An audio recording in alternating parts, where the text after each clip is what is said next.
trying to take a swing. Batter up, batter up, batter up.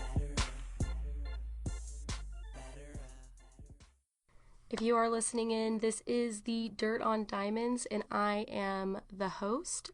My name is Mickey Spalding, and today I kind of want to talk about the Brewers and my 5 bold predictions, my kind of outlook on what I believe the 2017 season will bring for them after spring training. This is, I believe, the 4th podcast I've done so far, and I will be solo on this one. Most of the time I usually have somebody in on this, but living in the Midwest, there's not a lot of Milwaukee Brewers fans, and I obviously take particular interest because I will be working with their farm system starting in May.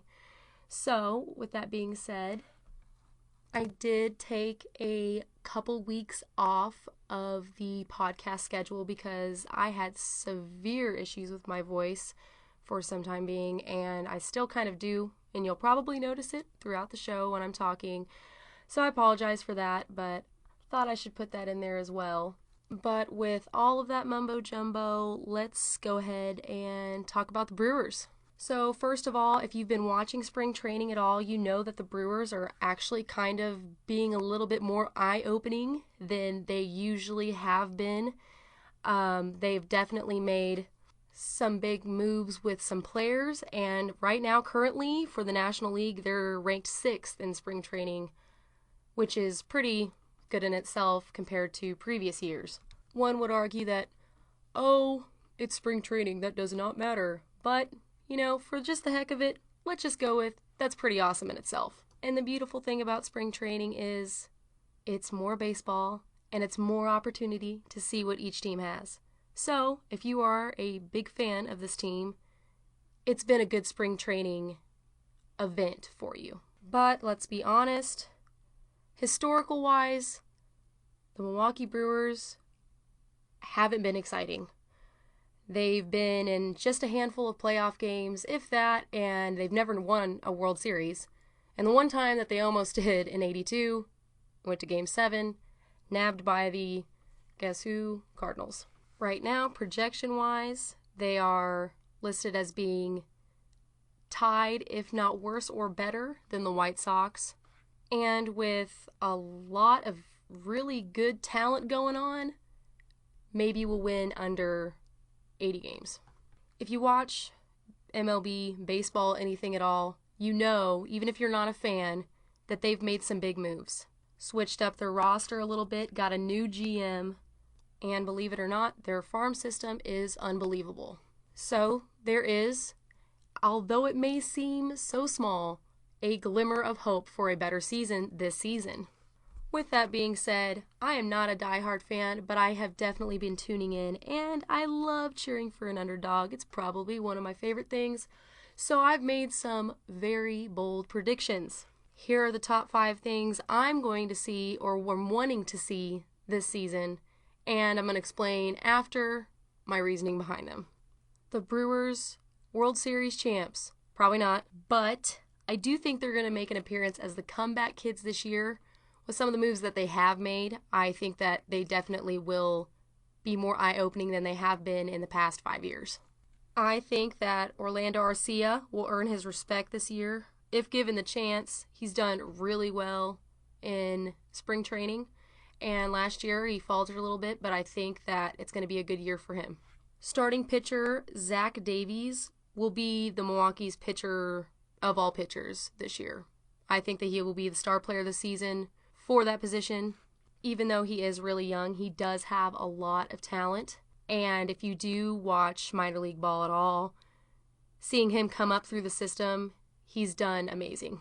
Although Ryan Braun is getting up there in age and is not the smartest man in the world, I do believe since he is now completely, they have said, healthy, he still has a couple years left, and these might be his best years.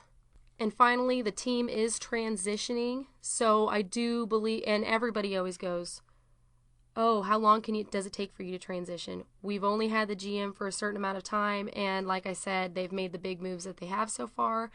I don't think that this season is going to be absolutely astounding, but I do believe that it will be one of the better ones, and I'm going to explain why this is the true transition year for the Milwaukee Brewers.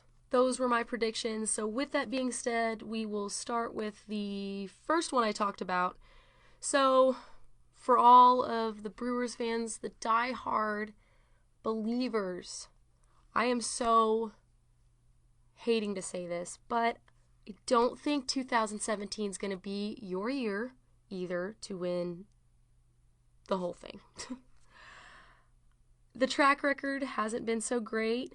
I do, like I said, think that they're going to be the quote-unquote comeback kids because of the valuable moves that they have made. And, they are rebuilding. I'm going to say that probably 6 times this show for quite a while.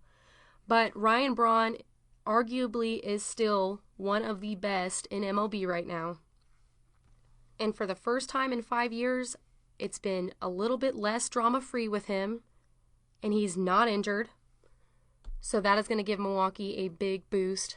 We brought in Eric Thames, who, if you don't watch Korean ball, which I don't either, I kind of had to read up a little bit about him, but he's an absolute and has been an absolute monster over there. I think it was a really smart move to bring him back over, and he's going to do big things this year as well. Zach Davies is the starting pitcher and has already been put out on the roster list to start for the home opener against the Rockies. He is so young compared to the other people on the pitching staff, but he's got a lot of passion. I think he's going to do a lot of good things. And if you looked at last year, he actually did perform better than the rest of the pitching staff for the short time that he was in. Bringing in Travis Shaw from Boston was a really smart move. I believe that for third base, he's going to kill it this year. He's going to do really well. He's just at the right time in his career that he's not too old. Last year, he had 9 home runs, 305 at-bats, and 26 doubles.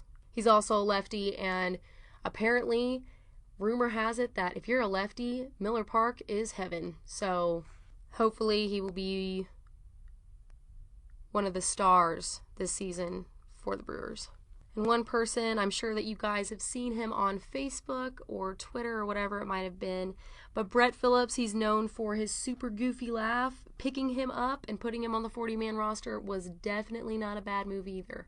So I'm like I said, a personal fan, and I'm kind of anticipating to see if they do anything or what they will do with him.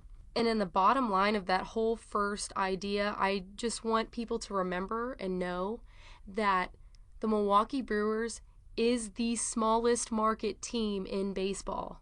There is not a lot of money to be involved to pick up all these people, so it's kind of hard to do what they're doing with what they have to do it with. The big name guys, Ryan Braun, he's got $19 million, but if you take a look at the rest of the roster, it's low. But the bottom line in all of this, and why I even made that claim, is that this team is bringing a lot of new school and combining with old school, and I think that's going to bring in a new flavor and force to be reckoned with for the season. And I don't think they're going to be a joke this year compared to the other years. I think they're going to be worth watching.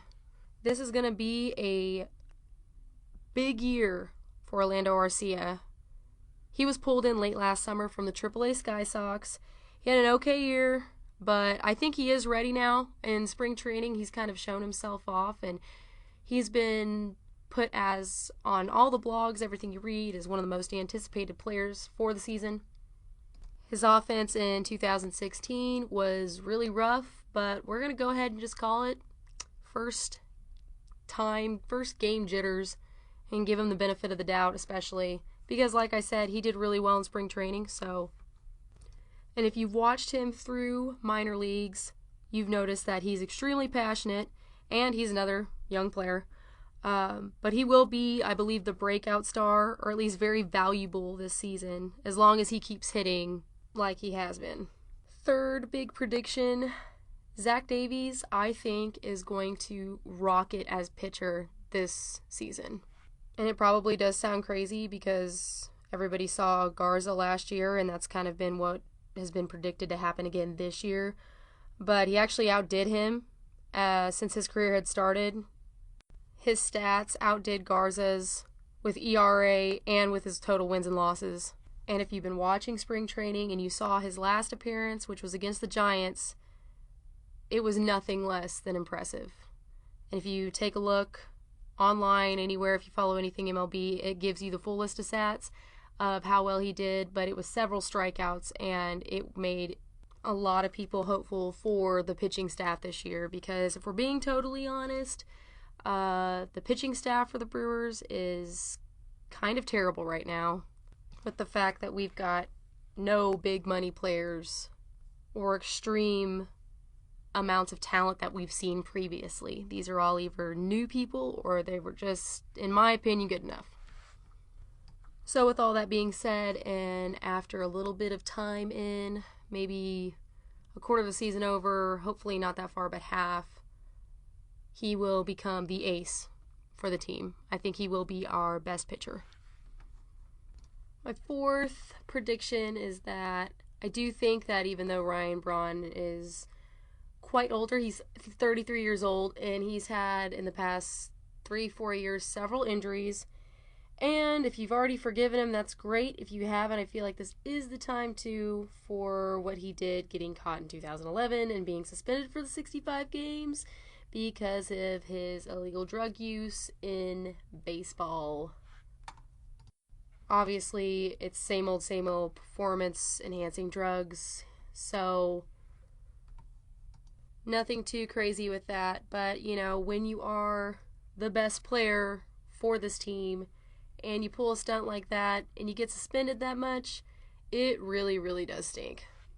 And when you are a really good player and something like that happens, obviously it takes a toll on the team, which in turn, if you're a leader, could be one of the reasons that they haven't done so well in a while.